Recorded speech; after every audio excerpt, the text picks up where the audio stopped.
Hey friends, I am trying to film a video and I keep getting distracted. So we're gonna try this again. Hey, I'm Michelle, welcome back to my channel.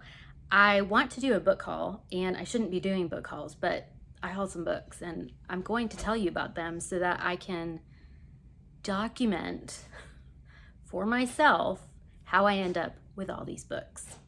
I recently moved and the amount of books that I have is just a lot. I unhauled about 150 books. I unhauled about 150 books before I moved, maybe even 200 because I also wiped out my Pango store, so I didn't have to move those books. And I still just have way too many books. So what makes sense? Let's do a book haul. And I think part of that, and I can't remember whose channel I saw this on, but just looking at books and books that I've had for a long time that I'm no longer interested in. When a friend of mine packed up all my books for me for the move, but as I was unpacking them in my new space, I don't know why. There are some books and I'm just like, why do I have this? I'm not interested in it anymore. And that tells you how long I've had this book collection. So it's going to be a process as I get things situated in my new space, just trying to figure out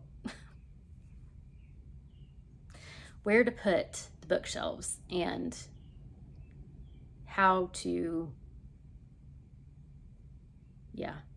organize, which thank you for everyone who I put a poll in my community tab about how I should organize my books, and the choices were fiction and nonfiction, so separate those two, read and unread, or both, or neither. And it ended up, when I checked just a little while ago, it was both. So separate nonfiction and fiction and separate read and unread, which is what I had done in my house that I was in before this. So that works for me. That's kind of what I was used to. I just don't know if I have the space to separate things that much. So again, work in progress. We'll figure it out. These books are these books there was a Friends of the Library book sale, but it was a really small section of this little library that's close to my new place. And I guess the shelf is always there. I just had never noticed it before. So I got a few books there. And then my local indie bookstore, because I missed Independent Bookstore Day at the end of April because I was moving at the end of April. And one of my local indie stores had a sidewalk sale. And I really wanted to go support them as well because, like I said, I missed Indie Bookstore Day. So, and then I had one pre-order that I knew had already pre-ordered, came in, and I think that'll explain most of this, and Book of the Month. I did get one book from Book of the Month. I think I'm going to, I always say I'm going to pause it, pause the subscription. I'm really just going to see if they have something I like. I've thought about doing other book boxes, but I don't know that I really want to or need to do that. So without any more stalling, I need to tell you about the books I bought. So my Book of the Month book that I chose this month was The Man Made of Smoke by Alex North. I've never read Alex North before, but it sounds like from what I've heard from people, he might be a good author for me. I don't really like to read synopses, especially on thrillers, but this says the latest gripping serial killer thriller from the best-selling author, Alex North. Basically, the main character witnessed something as a child, and that kind of inspired his career. That's all I really want to know about this one. And it's just an author I want to try. Another book I got at my local indie store was The Showman Inside the Invasion That Shook the World and Made a Leader of Vladimir Zelensky. I'm really intrigued by Zelensky, and so I want to read that for sure. A book that I highly anticipated, and also the cover is beautiful, is The Book of Alchemy, Creative Practice for an Inspired Life by Suleika Jawad. She wrote Between Two Kingdoms about her experience with cancer when she was, I think, in her early 20s. And it's beautiful. It's a beautiful book, beautifully written. And so I follow her online and really enjoy like her writing prompts and stuff. She's also married to John Batiste, so always get a little musical interludes with her stuff. At the sidewalk sale that I went to, I got the rule book by Sarah Adams. I've read Sarah Adams before. I read the cheat sheet and really liked it. This says college exes break all the rules when they reignite years later in this enemies to lovers second chance romance. It's a companion novel to the cheat sheet. So I think paperbacks were $1. So this I got, I think this was also on the paperback dollar shelf. Ben McIntyre, I read a book of his for the BookTube prize. I judged the nonfiction in the first round and liked the writing style of Ben McIntyre. The book I read was The Siege for the BookTube prize. This is Agent Sonia, the Spy Next Door. In 1942, in the quiet village in the leafy English Cotswolds, a thin, elegant woman lived in a small cottage with her 3 children and her husband, who worked as a machinist nearby. By all accounts, Ursula Burton seemed to lead a simple, unassuming life, but behind the picturesque facade, she was a high-ranking Soviet intelligence officer and a veteran agent, gathering the scientific secrets that would enable the Soviet Union to build the atomic bomb. Yeah, I'm interested in that one. And then so I could not find this anywhere locally, and asked them to order this for me because Hannah at Hannah May, her YouTube channel, I'll put it below, she raved about this book, Hagstone. It's blurred by Maggie O'Farrell, who is one of my favorite authors. And this is about an artist on an isolated island. And I really, honestly, don't want to know anything more about that.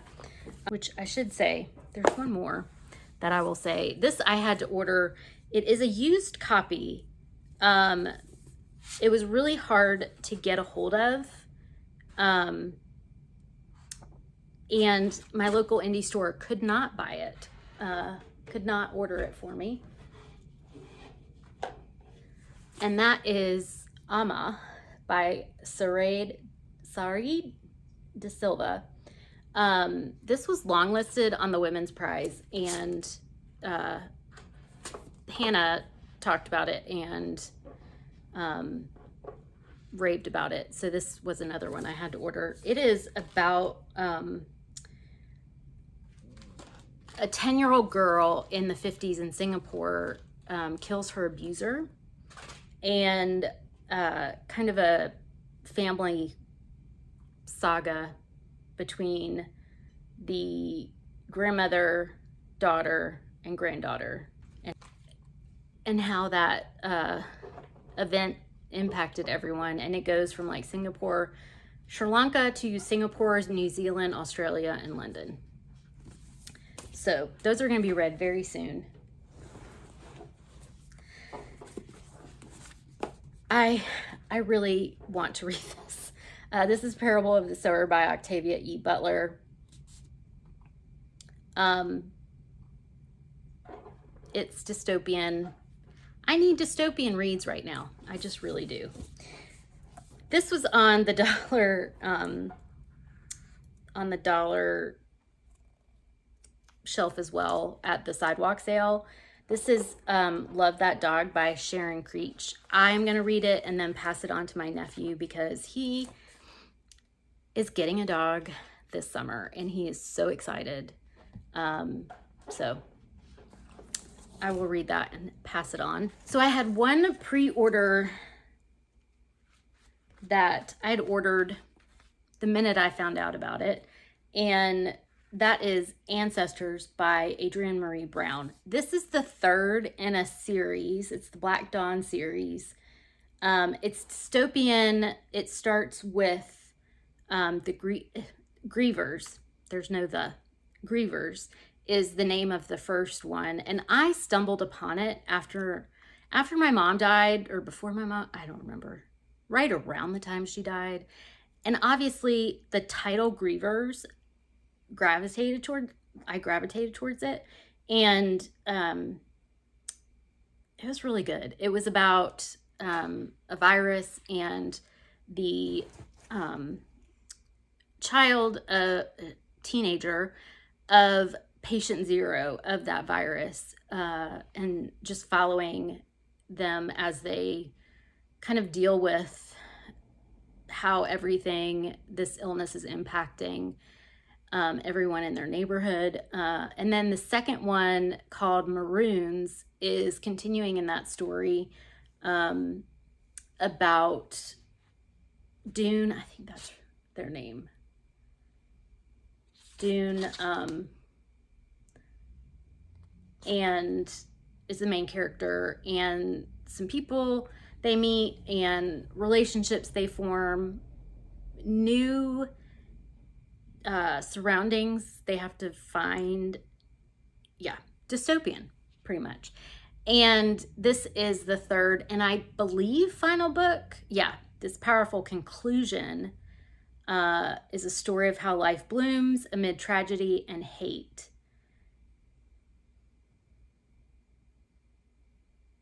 And so we followed Dune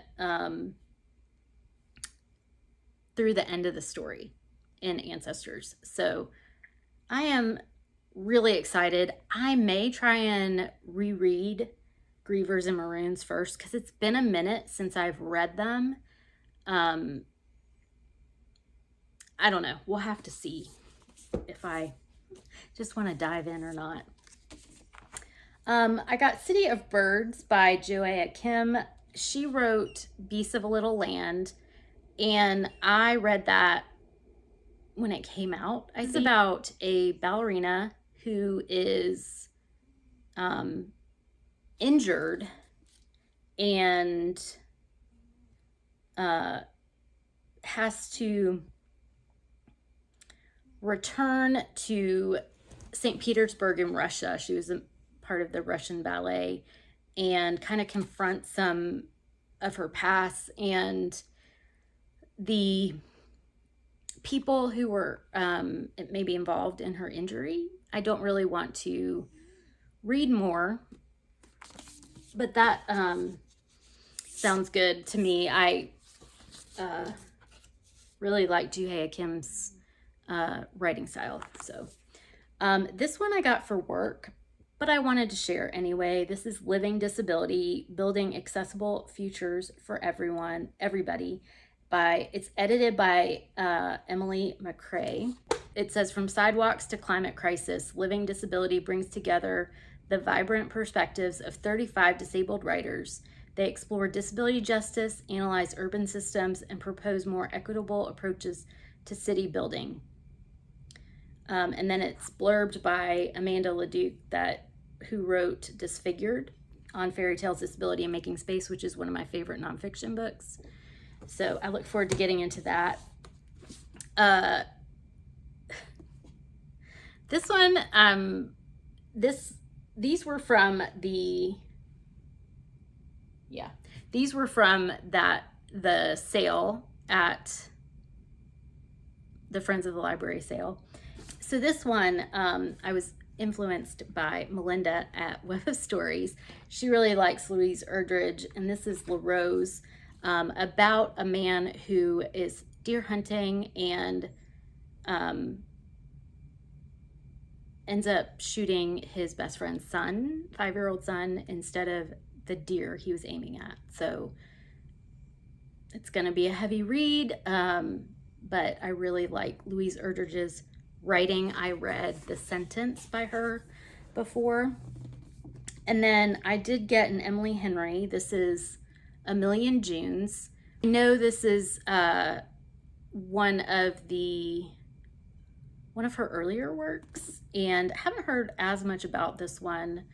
For as long as Jack O'Donnell has been alive, her parents have had only one rule: stay away from the Angert family. But when June, she's called June, but when June collides quite literally with Saul Angert, sparks fly and everything June has always known is thrown into chaos.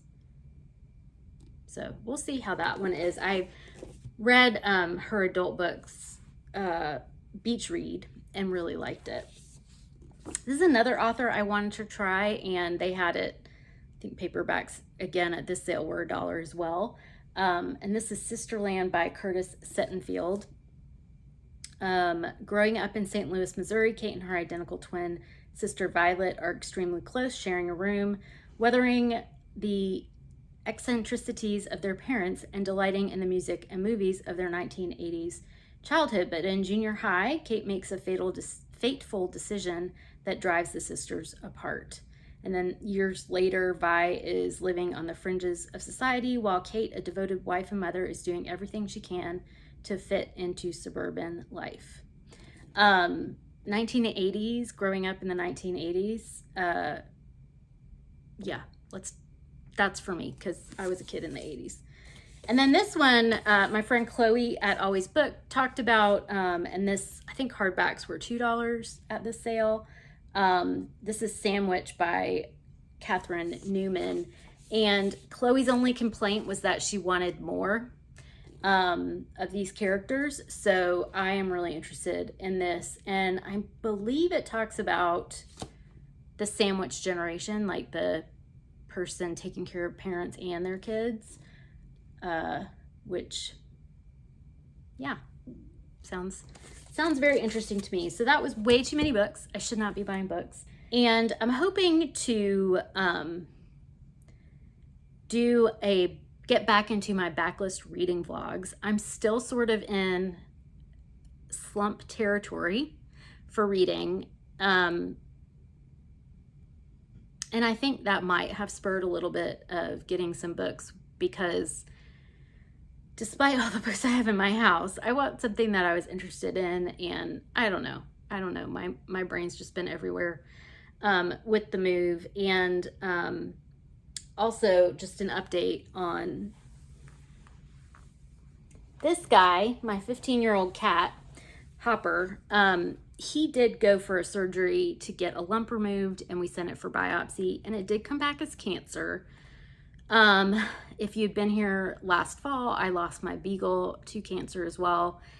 The beagle's cancer was really aggressive and came on suddenly, and not much I could do for him. I lost him really quickly.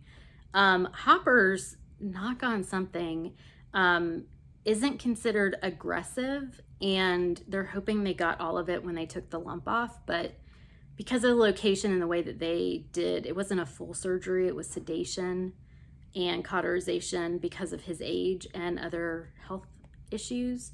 They didn't want to put him under anesthesia. So yeah, all that to say, we don't know if we have clear margins on the lump, but he is fine. In fact, I'm going to put a picture of him in here.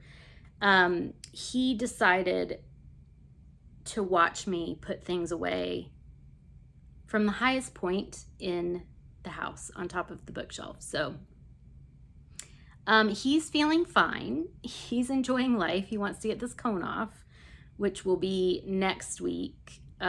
He goes for get his stitches out. But yeah, he's doing fine. I'm doing okay. Resting, trying to read a little, trying to figure out how I want to organize my house, and also working full time, dealing with the chronic illness, all the things. Thanks for hanging out. If you haven't already and you would like to, please hit the like and subscribe button, and I'll be back soon. Like I said, I am trying to do my backlist reading vlogs again. I haven't done one in a long time, and I have a lot of backlist books that I need to read. So check back in with me for that. I hope y'all have a great day, and I will see you soon. Bye.